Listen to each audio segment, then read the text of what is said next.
Hey everybody, I'm Jonathan Randall, and welcome to another episode of How You Like Me Now. If you've been tuning in, then you know that I've been trying to focus a little bit more on comedy than speaking out against the occupation, but sadly, war is taking place in Israel and Palestine right now, and it really is the only thing I could talk about in this week's episode. Over 1,200 Israelis have been killed since Hamas attacked Israel, and over 1,000 Palestinians have been killed in Gaza by Israeli airstrikes in retaliation, and only more death is coming. The cycle of violence that I am so against and try to spread awareness about in an effort to end only continues. And it is important to remember that one side is being occupied while the other is the occupier. My heart goes out to anyone who lost a loved one because I am against the death of Israelis and Palestinians. It's also important for context to realize that Israelis live in freedom, whereas the people of Gaza live in what is described as an open-air prison, where everything that goes in and out is controlled by Israel, from water to food to medicine to the people itself. And it's been like this for the last 16 years. I've always been against violence. That's why I've been speaking out against the occupation and Israel's ongoing violations of Palestinian human rights. I don't want things like this to happen. I want to bring people together against the occupation so there won't be violence and murder, no matter what religion or nationality you are. People are like, Jonathan, speak out against the violence. And I'm like, what do you think I've been doing all this time? Where the hell have you been? While atrocities are being committed, and I think that violence and murder is tragic no matter who the victim is, there is a ton of misinformation about what's happening. First, about this being an unprovoked attack by Hamas. This is a response of resistance for over 70 years of oppression. Now, I'm not saying that justifies people being violently slaughtered. I'm saying that to say it's unprovoked is a dangerous lie that totally ignores the fundamental root of the problem, the occupation.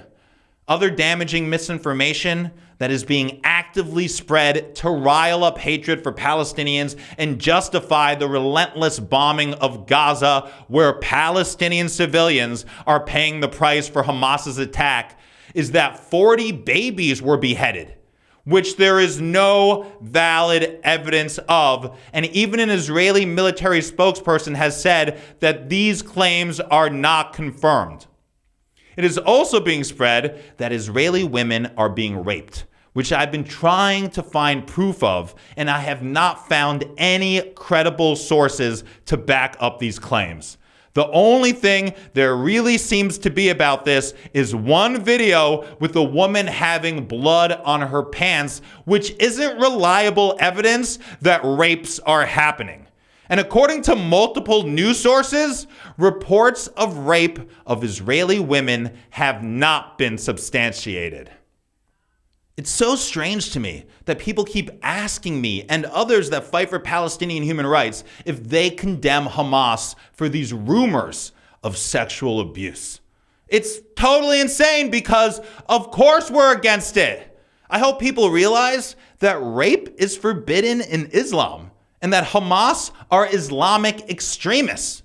I mean, I have learned from the Catholic Church that religious people can still commit the disgraceful act of sexual abuse, but I have spent hours looking for proof of these accusations and have not found any. Rape is atrocious no matter where or when it happens.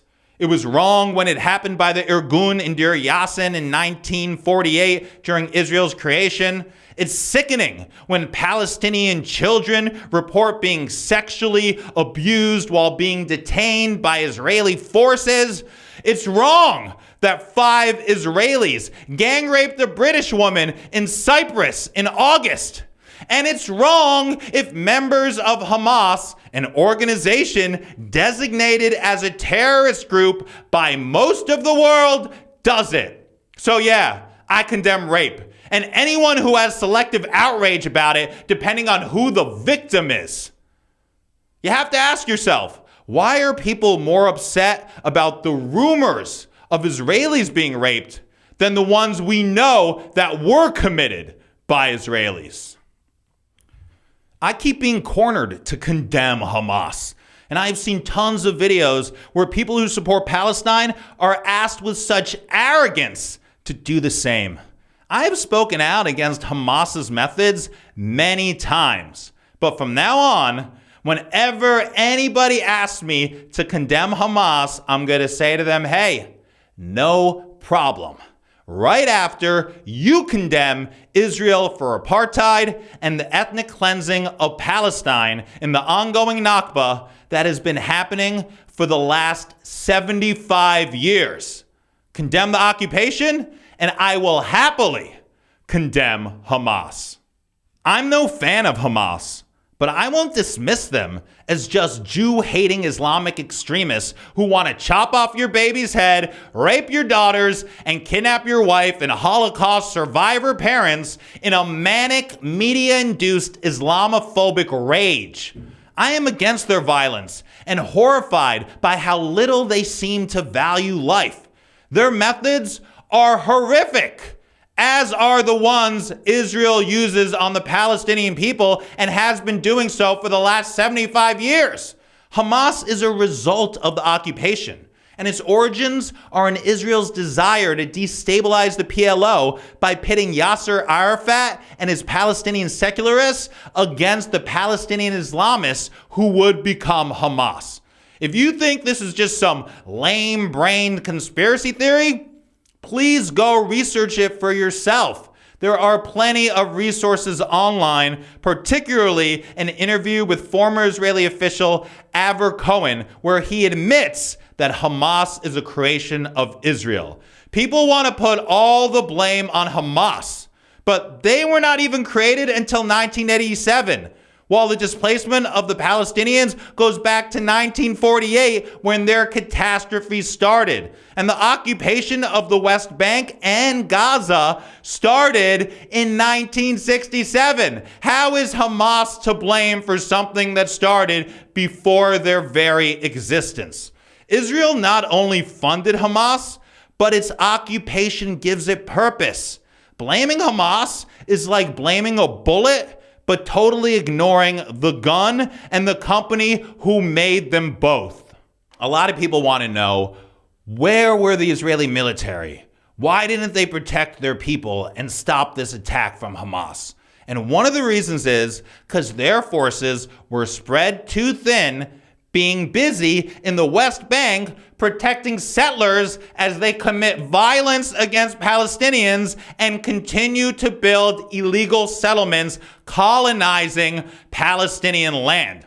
I think this is really worth talking about, that an occupying force was too busy occupying and colonizing and supporting violent Israeli settlers that it couldn't properly protect itself from those it's occupying in the first place, that were rising up and fighting back.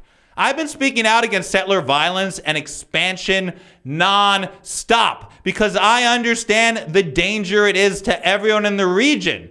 When it comes to blame for what's happened, all roads lead to only one place, and that's the occupation. I want to be clear. This isn't about being on Palestine's side or being on Israel's side. It's about being on humanity's side. And that's why we must all come together against the occupation, so all people can live in safety and dignity together, side by side, in peace and prosperity, from the river to the sea. Check me out on social media across all platforms at Jonathan Randall. Please support my Ko-fi page. I will put the link to it in the description. I know people are hurting, but this isn't the time to be spreading hate and vengeance. This is a time to be spreading love and a message of peace. If the pain of the violence and death that both sides are experiencing can have one positive result come out of it, then it would be bringing us together to create a better future for all, no matter what religion, ethnicity, or nationality you are. Be safe out there. I'm Jonathan Randall. How you like me now?